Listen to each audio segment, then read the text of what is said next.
প্রিয় দর্শক, স্বপ্ন এটা শুধু ঘুমের ছবি নয়, কখনো উপদেশ, কখনো সতর্কবার্তা, আবার কখনো সুসংবাদ।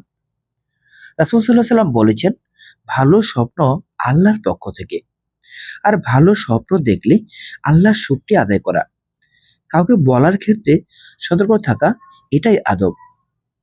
আজ আমরা জানবো স্বপ্নে 4টি বিশেষ জিনিস দেখলে কেন অনেকে বলেন কাউকে বলবেন না, আল্লাহর রিজিক ও সমৃদ্ধির দরজা খুলতে পারেন। স্বপ্ন নিয়ে ইসলামের দিক নির্দেশনা। ইসলামের স্বপ্ন 3 প্রকার। আল্লাহর পক্ষ থেকে সুসংবাদ 1, 2 হচ্ছে শয়তানের পক্ষ থেকে ভয়, 3 জিনের ভাবনার প্রতিফলন। ভালো স্বপ্ন দেখলে আল্লাহর প্রশংসা, নেক আমল বাড়ানো, অহংকার না করা, সবার কাছে না বলা, কারণ হিংসা, নজর, ভুল ব্যাখ্যা ক্ষতি করতে পারে। প্রথম জিনিস, স্বপ্নে পরিষ্কার পানি বা ঝর্ণা। স্বপ্নে যদি দেখেন স্বচ্ছ পানি, ঝর্ণা, নদী থেকে পরিষ্কার পানি পান করছেন, তাহলে বহু আলেমদের মতে এটা হালাল রিজিক, বরকত ও আত্মিক প্রশান্তির ইঙ্গিত।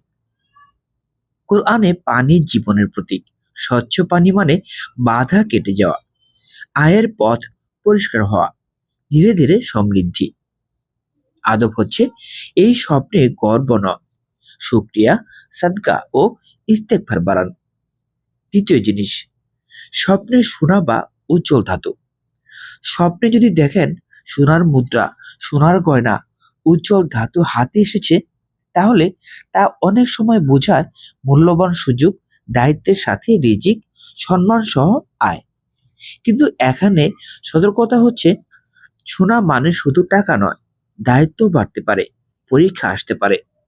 করণীয় হচ্ছে হালাল পথ বেছে নিন, অহংকার এড়ান, জাকাত সাদকা মনে রাখুন।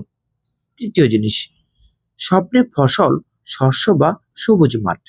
স্বপ্নে যদি দেখেন পাকা ধান, সবুজ ক্ষেত, ফসল কাটছেন, এটা সাধারণত বোঝায় পরিশ্রমের ফল, ধীরে আসা স্থায়ী রিজিক, বরকত। সবুজ মানে বৃদ্ধি, ধারাবাহিকতা, স্থায়িত্ব। বহু তাবি আলেম বলেছেন, এ ধরনের স্বপ্ন ইঙ্গিত দেয় আল্লাহ ধৈর্যের ফল দিতে পারেন। করণীয় হচ্ছে পরিশ্রম চালিয়ে যান, হারাম থেকে বাঁচুন, দোয়া বাড়ান।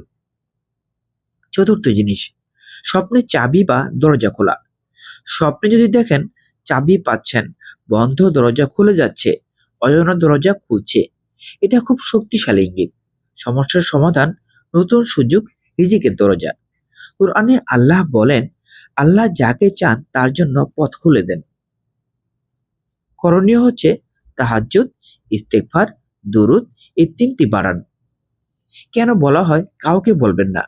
কারণ হচ্ছে হিংসা, ভুল ব্যাখ্যা, অহংকার, নজর লাগা। রাসূল সাল্লাল্লাহু আলাইহি সাল্লামের সুন্নাহ, ভালো স্বপ্ন বিশ্বাসযোগ্য, জ্ঞানী মানুষকে বলা যায়, সবাইকে নয়।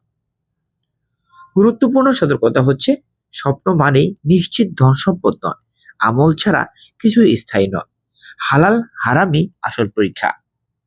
স্বপ্ন যদি ভালো হয় আমল বাড়ান, গুনাহ ছাড়ুন, আল্লাহর উপর ভরসা রাখুন। ভালো স্বপ্ন দেখলে করণীয়: আলহামদুলিল্লাহ বলা, 2 রাকাত নফল, ইস্তেগফার, সাদকা, অহংকার এড়ানো। প্রিয় দর্শক, স্বপ্ন ইঙ্গিত মাত্র, ধন সম্পদ আসে আল্লাহর ইচ্ছা, আর টিকে থাকে হালাল, শুকরিয়া ও সাদকার মাধ্যমে।